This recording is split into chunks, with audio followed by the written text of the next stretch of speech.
coração em ti. Não posso deixar de te ver, seguro em tuas mãos estou.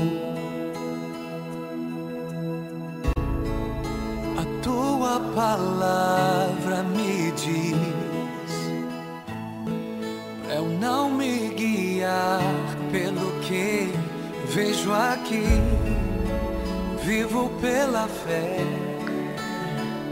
Graça e paz, meu irmão em Cristo Jesus. Muito bom saber que esse CD chegou às suas mãos de forma totalmente gratuita, cujo projeto se chama Um Dia de Vida, Um Dia de Evangelismo, ao qual a finalidade é de distribuir de forma totalmente gratuita CDs de áudio contendo mensagens bíblicas ao qual o Senhor Deus tem me confiado. Essa mensagem e outras mais você pode encontrar em meu blog. Anote aí: jesusnafamilia.blogspot.com.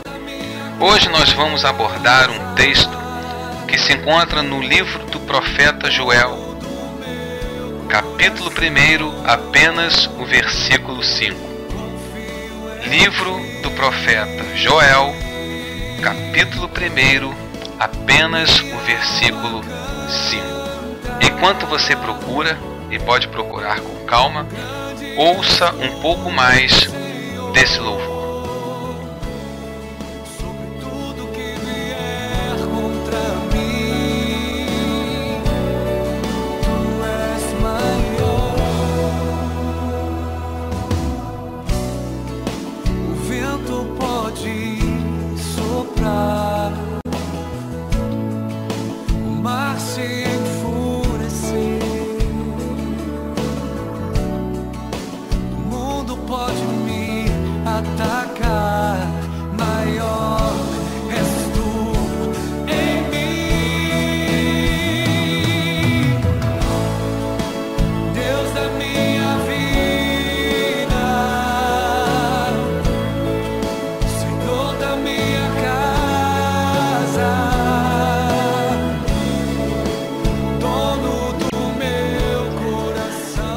Profeta Joel, capítulo 1, versículo 5, diz assim: Despertai-vos, bêbados, e chorai, uivai, todos os bebedores de vinho, por causa do vinho doce, pois está ele tirado da vossa boca.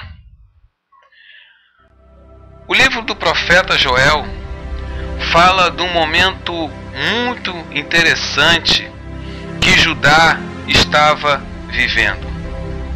Um momento em que Israel viveu uma prosperidade muito grande. Joel significa o Senhor é Deus. Era filho de um homem chamado Petuel. Esse profeta, ele viveu e profetizou em Jerusalém. E ele, nessa época de 835 a 796 a.C., no reinado do rei Joás, ele recebeu a responsabilidade de profetizar não só em Israel, mas também em Judá. Judá vivia um momento maravilhoso, pois eles estavam produzindo a melhor safra de uvas. Será que você está vivendo um momento maravilhoso na presença de Deus?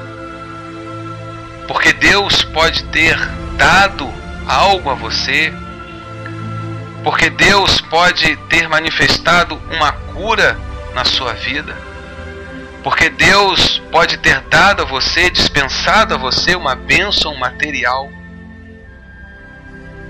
Talvez você se encontre nesse momento, um momento que você esteja vivendo na presença de Deus, onde tudo está dando certo, pois esse era o momento em que Judá estava vivenciando na presença de Deus.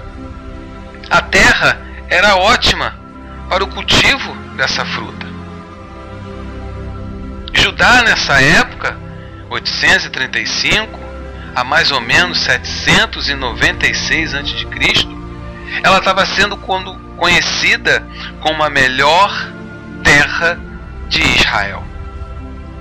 Sua produção de uva estava rendendo ótimos lucros e a cidade prosperava abundantemente. O momento que Judá estava vivendo era o momento que eu, ou talvez você, esteja esperando no Senhor. O momento que Judá estava vivendo era o momento que todos nós hoje gostaríamos de viver. Um bom emprego, um ótimo salário, geladeira cheia, não nos falta nada. Mas esse é um momento tão bom na presença de Deus que pode se tornar também um momento tão perigoso na presença também desse Deus. Se você ler todo o contexto do livro de Joel, capítulo 1, capítulo 2, 3, são apenas 3 capítulos, você vai ver que o texto ele fala de uma grande nuvem de gafanhoto que invadiu Judá e acabou com a plantação de uvas, ou seja, todas as parreiras foram completamente destruídas. Mas olha, raciocine comigo. Deus concede a Judá um momento maravilhoso, mas esse mesmo Deus agora concede a Judá uma destruição de tudo quanto eles tinham recebido. Essa mensagem, ela tem um tema. E o tema é: quando a bênção de Deus se torna maior que Ele.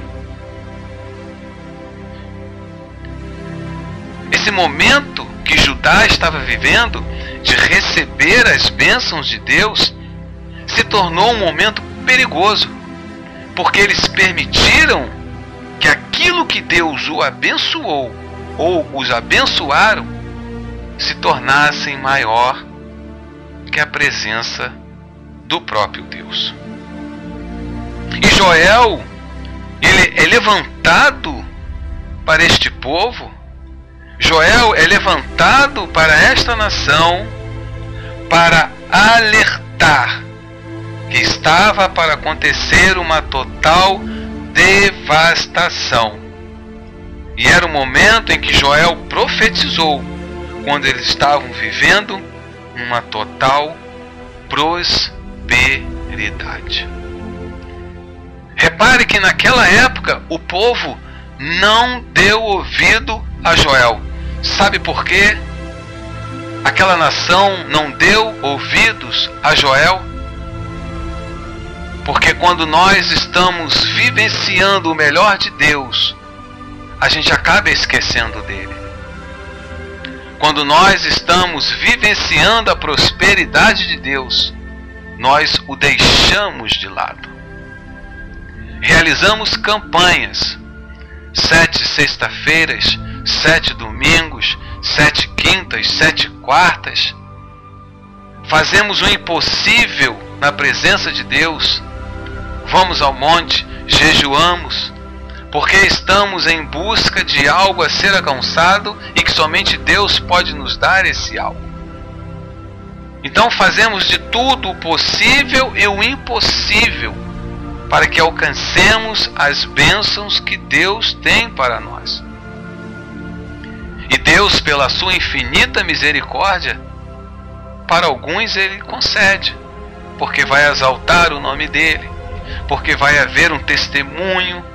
E aliás, tem muita gente que não recebe a bênção de Deus porque não abre a boca quando Deus dá.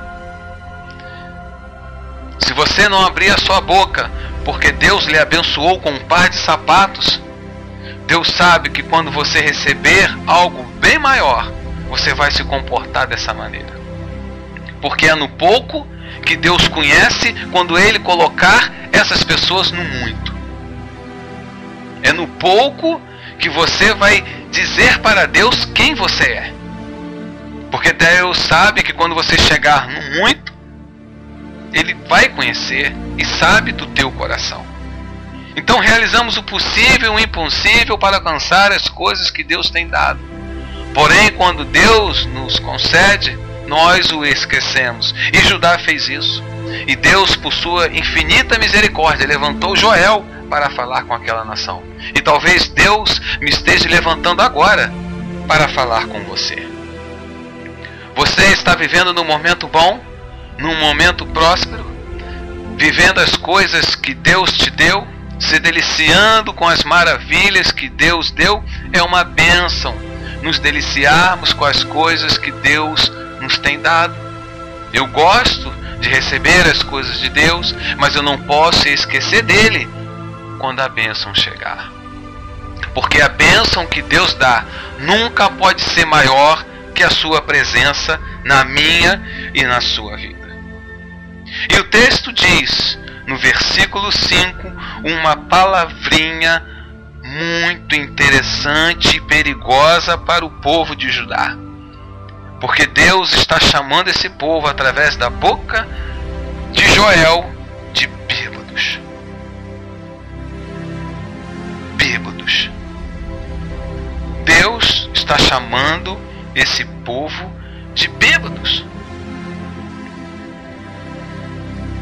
Em algumas versões você vai encontrar a palavra ébrio. E você sabia que essa palavra ébrio, ela tem dois significados? Quando Deus se dirige a esse povo e o chama de ébrios, é porque Deus estava dando duas conotações para o comportamento daquele povo naquela época.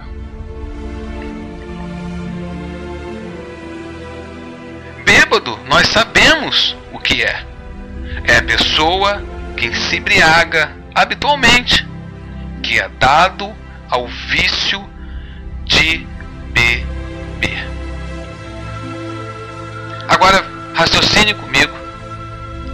Tem gente que recebe casamento de Deus e se torna um ébrio.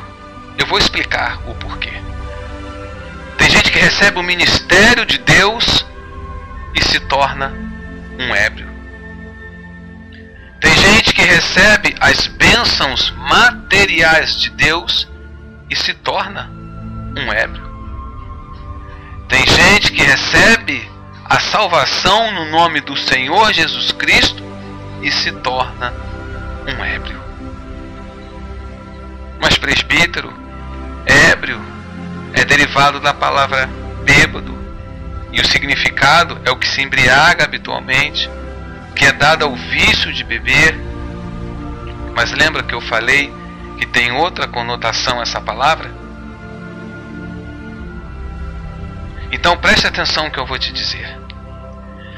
Não permita que a bênção dada por Deus seja transformada em desonra.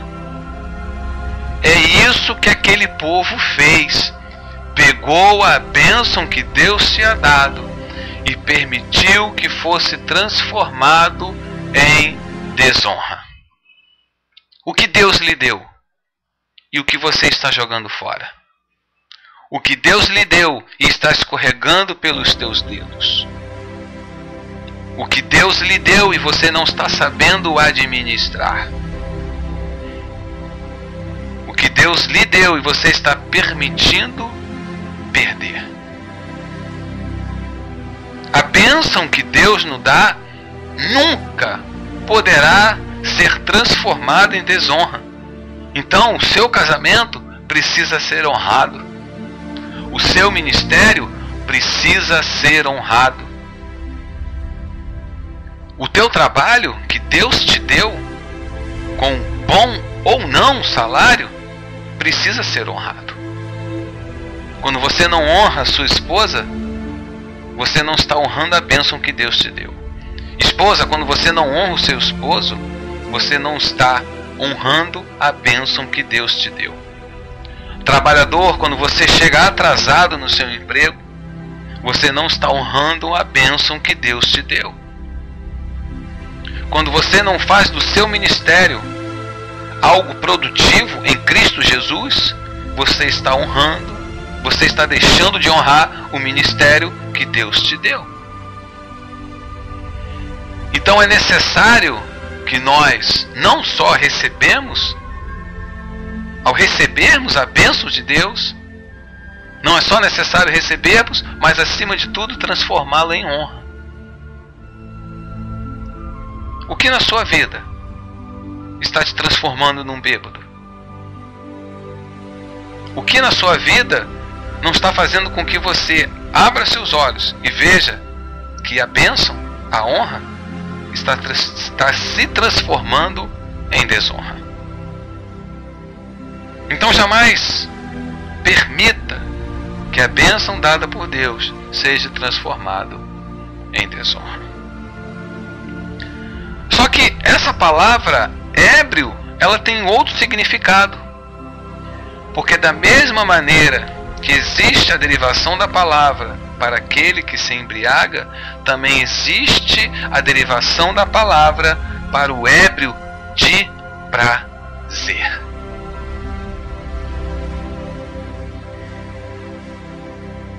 E essa expressão de prazer significa que se acha em estado de anormalidade por efeito de paixão. O povo se apaixonou pelas uvas. O povo ficou vidrado pelo retorno financeiro que estava dando, pela posição social na época. Estava vivendo um momento maravilhoso na presença de Deus. Era a fartura para todos os lados. O povo ficou apaixonado pelas abundâncias que Deus estava derramando.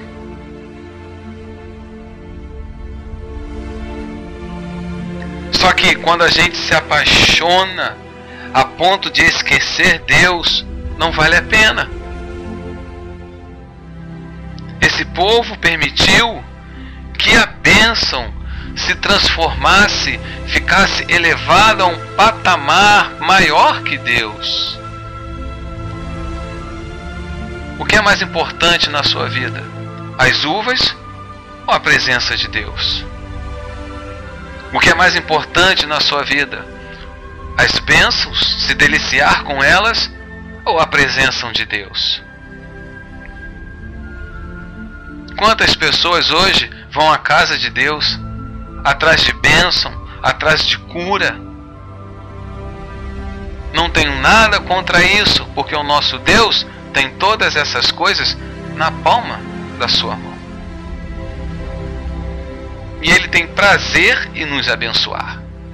O problema é quando nós só vamos à igreja para isso.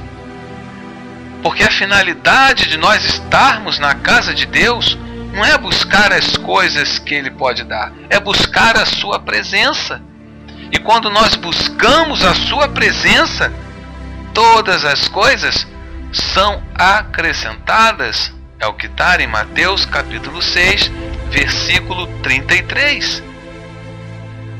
É automático da parte de Deus nos abençoar. Então, quando nós vamos na casa de Deus, nós precisamos procurar a sua presença. Procuramos adorá-lo. Procuramos exaltá-lo. Essa é a finalidade da casa de Deus existir.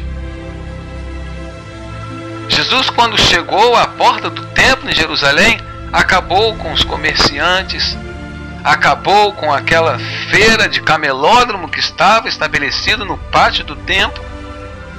Jesus derribou todas aquelas coisas, Jesus acabou com todas aquelas coisas, porque o coração daquele povo estava preocupado em angariar fundos.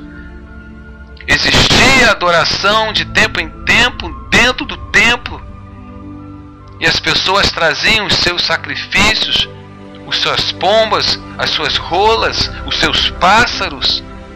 E aqueles comerciantes começaram a aproveitar que as moedas que vinham dos estrangeiros tinham imagem de ídolos. E a adoração no templo não poderia ter esse tipo de imagem na moeda. Então trocava-se pelo dinheiro local. E aí começou o comércio. Deus então entendeu que a igreja estava se transformando num comércio. Deus entendeu que a igreja tinha fugido do seu foco. Não se estava mais adorando a Deus. Estava preocupado com o comércio à porta do templo. Por isso que Jesus disse: a minha casa precisa ser conhecida como casa de oração. Não quero a minha casa como casa de comércio. Jesus acaba com aquilo tudo, derriba tudo, vira aquelas cadeiras, mesas, acaba com aquilo tudo. Qual o propósito de você ir na casa de Deus? Adorá-lo ou adorar as coisas que ele tem? Então o povo naquela época estava dessa maneira, ébrio por ser bêbado, ébrio também de prazer. Nós precisamos entender que a abundância material não pode prejudicar a espiritual. São coisas completamente distintas, mas precisamos estar atentos, porque as coisas materiais, elas não podem estar acima das coisas espirituais. Então o povo se comportava naquela época dessa maneira. Permitiram que a bênção de Deus ficasse maior do que ele. Permitiram que a bênção de Deus, dada por Deus, fosse transformada em desonra. Eles estavam fazendo com que a abundância material prejudicasse a sua vida espiritual. E no livro de Apocalipse, já para finalizar a mensagem, no capítulo 3, na carta endereçada à igreja em Sardes, no versículo 17, o Senhor diz assim: visto que dizes, rico sou e estou enriquecido e de nada tenho falta, e não sabes que tu és o coitado, miserável, pobre, cego e nu. Como que pode isso? Você se apresenta a Deus com a sua casa na beira da praia. Você mostra a ele o seu carro conversível e importado. Você mostra a ele o seu cartão de crédito internacional. Ilimitado é o valor de gasto. Você mostra a ele o seu relógio Rolex. Você mostra a ele todas as suas bênçãos materiais e você diz que você não precisa de nada porque você tem tudo. E aí o Senhor Jesus te responde que você é pobre, miserável, cego e nu. Como que tu é pobre se tu tem dinheiro? Como que tu é cego se tu enxerga tudo que tu tens? Como você é nu se você tem os melhores casacos, as melhores roupas e com as melhores marcas? E como que tu é miserável se você está cercado de abundância material? Mas repare que essa igreja, ela se apresenta como uma igreja rica materialmente, e Jesus classifica essa igreja como pobre, cega, miserável e nu. Jesus está dizendo: ei, a abundância material de vocês não pode suprir a espiritual. Estão bem materialmente, mas estão completamente despidos, miseráveis, cegos e nus espiritualmente. Como que você quer se apresentar diante de Deus? De que maneira você quer que Deus se relacione com você e que você se relacione com Deus pelas coisas que Ele tem dado ou pelo que Ele é? Que geração é essa que adora a Deus pelas coisas que dá, mas esquece de servir a Deus pelo que Ele é? Quantas pessoas naufragando na fé, desestimuladas, sem interesse de ir na casa de Deus, porque foram doutrinadas, foram ensinadas a servir a Deus pelas coisas que Ele dá, e esquece de servir a Deus pelo que Ele é. pessoas que são ensinadas de maneira errada. Amado irmão em Cristo Jesus, amada irmã em Cristo Jesus, você que me ouve, sirva a Deus, independente de Ele te abençoar ou não. Se Deus lhe deu algo, não transforme em desonra, não permita que esse algo seja maior que a sua presença. Não permita que a abundância material prejudique a espiritual.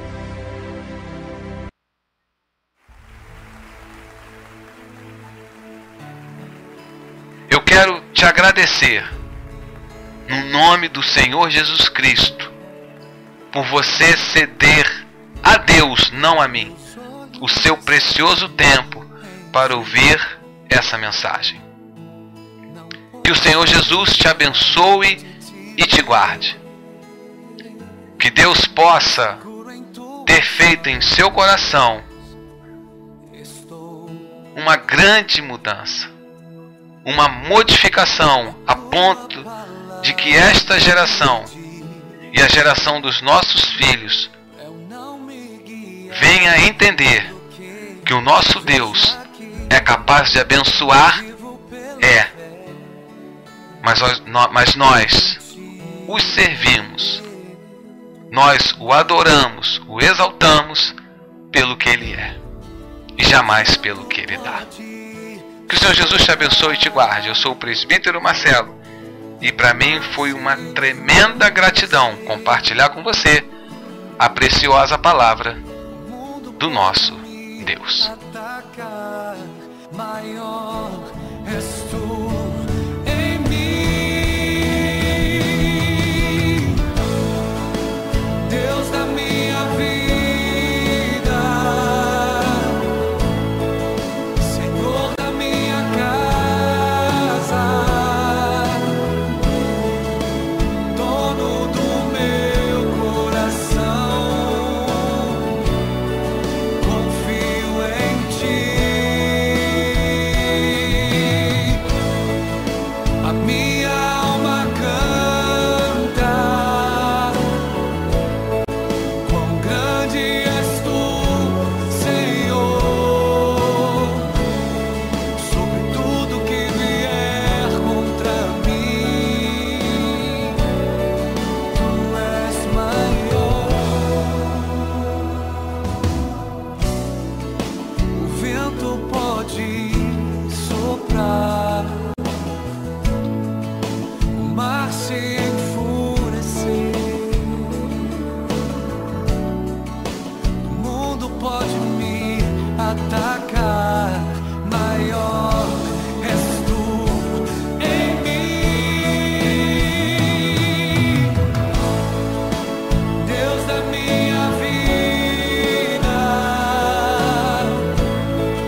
estão.